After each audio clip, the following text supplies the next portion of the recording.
A few years ago, I walked into my favorite indie bookstore for my second book's launch party with a smile I couldn't hide and a heartbeat I couldn't slow. I can still picture it, the little bell above the door, that familiar coffee and paper smell, the soft buzz of the fluorescent lighting, and the displays of books I had browsed 100 times before. I had driven there, imagining the kind of night that you do when you're convinced you're about to walk into a moment that changes you. Because in my mind, it was already happening. Chairs filled, voices rising, my second book in readers' hands. I was seconds away from having the kind of night that you do when you get to say, "This is working." I was ready for the adrenaline rush, for the chatter and laughter, for that familiar swell of excitement, ready to feel again what I had just felt months before. But the room was nearly empty. At first, my body didn't understand what my eyes saw. My stomach dropped, like I had missed a step on a staircase that wasn't there, because there were just 6 people in that room. My mom, my husband, our 3 kids, and the cashier. And she had to be there. Just 6 people, and the boxes of my books that would go unsigned. At first, I genuinely thought I had done something wrong. Maybe I was really early, or maybe people were parking. Maybe they were grabbing a coffee and would be here at any moment, laughing, apologizing, ready to pull their chairs closer together. So I stood there in that stubborn, hopeful kind of denial, the kind that makes you feel like you're protecting yourself. My eyes just kept flicking to the door, just willing it to open. And I checked the space, the setup, the little card with my name on it, just hoping that the answer was in the details. Did I have the right day? Did I give people the wrong time? Did I somehow mess this up? But the minutes passed, and the room stayed empty, and then that disbelief started to turn physical. I could hear my pulse in my ears, loud in the quiet, like my body was trying to create noise in a room that couldn't. And I kept swallowing that lump in my throat, but it only kept rising as that slow, humiliating disbelief began to settle in, that I was standing in the aftermath of my expectations. I don't understand, I remember thinking. This book was even better than my first. And then the thought that cut even deeper, sharp and very personal, the kind of thought that you don't want to say out loud because if you do, it makes it true. Why is no one here to support me?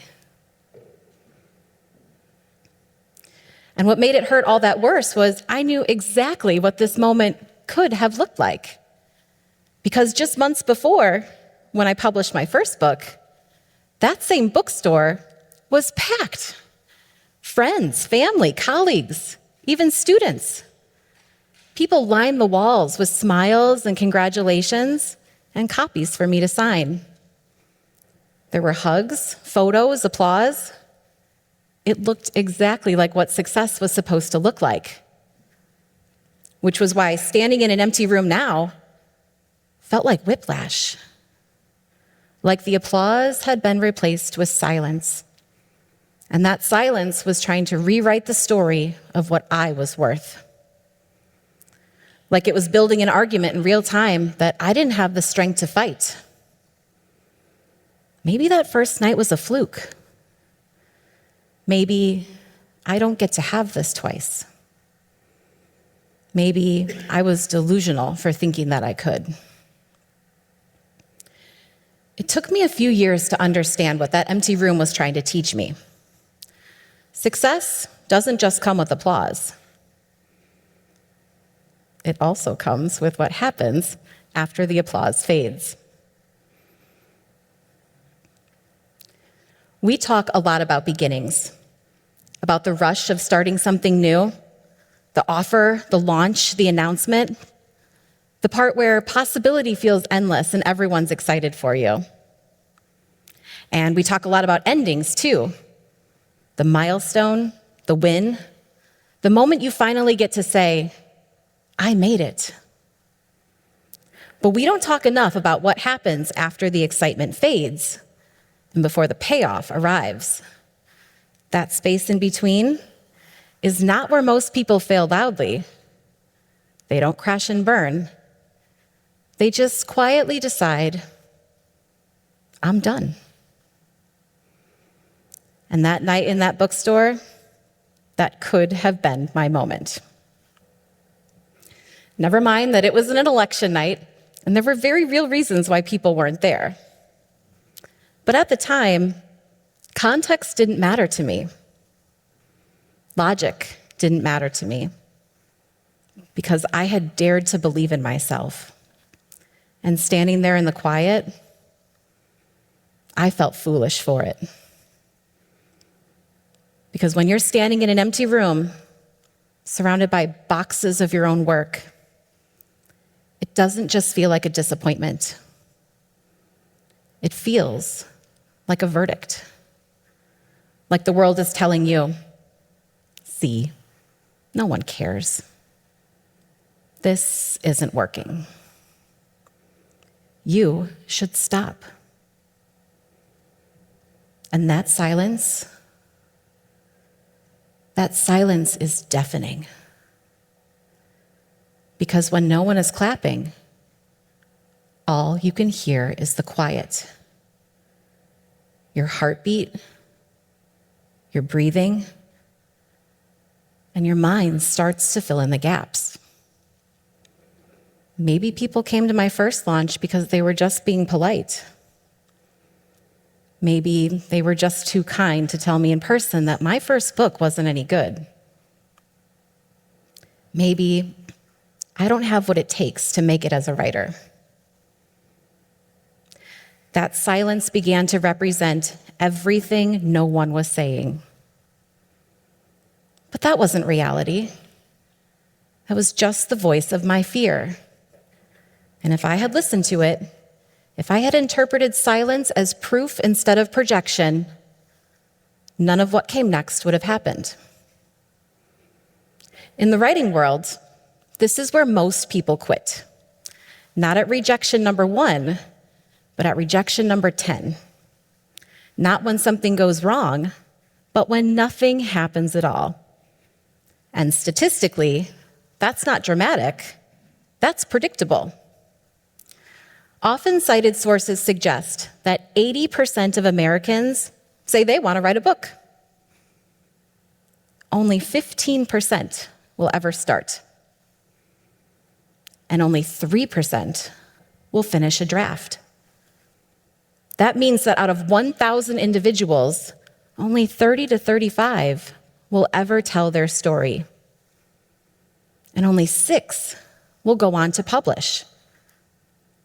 The vast majority of people don't fail because they lack talent. They stop because they interpret silence as a stop sign. The evening of that book launch, I didn't have the language for what I felt. I just knew it hurt, and it felt personal, and it felt like proof that I was a one-hit wonder romance novelist with no future potential. Today, I know better. That book launch wasn't the end of my story. It was just the first time the story started asking something more of me, something it hadn't asked when the room was full. It asked, are you willing to keep going when there's no applause? When no one's watching? When the only person who can validate the work is you? Initially, I mistook lack of response to mean lack of progress. I assumed silence meant I was going in the wrong direction. But silence doesn't mean nothing is happening. It just means no one is clapping yet. And in that quiet, stripped of applause and validation, I discovered who I was without an audience. I discovered I wasn't writing for packed rooms. I wasn't writing for launch night validation. I was writing because the stories mattered to me. And that perspective, the one forged in the struggle, is something I never would have gained in a full room. Looking back, that empty bookstore didn't mean my work didn't matter. It just meant the work was still working on me. Staying in that space changed how I show up. It changed how I handle silence. It changed how I define progress. Because if success only counts when someone is watching, most of the work never counts at all. And that's a dangerous way to live.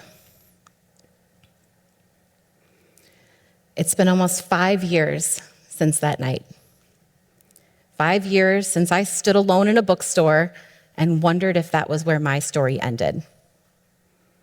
And if I had walked out and decided that silence meant failure, none of what came next would exist.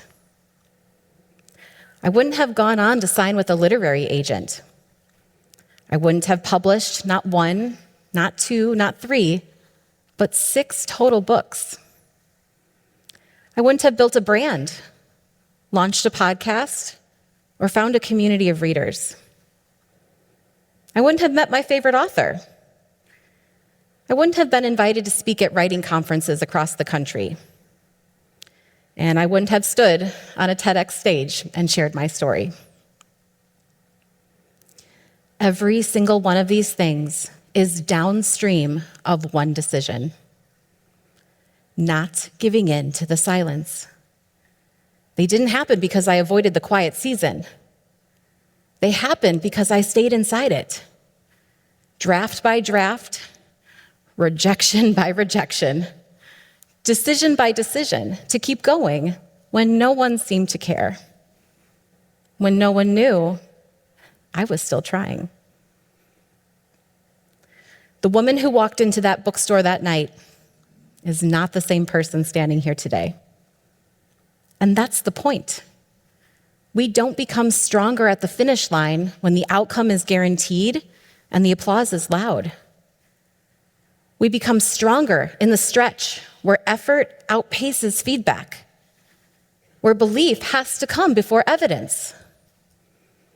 So if you're standing in that space right now, I get it. I know it feels like you're behind. I know it feels like you're failing. And I know it feels like you must be doing something wrong. But you're not behind. You're not failing. And you're not doing anything wrong.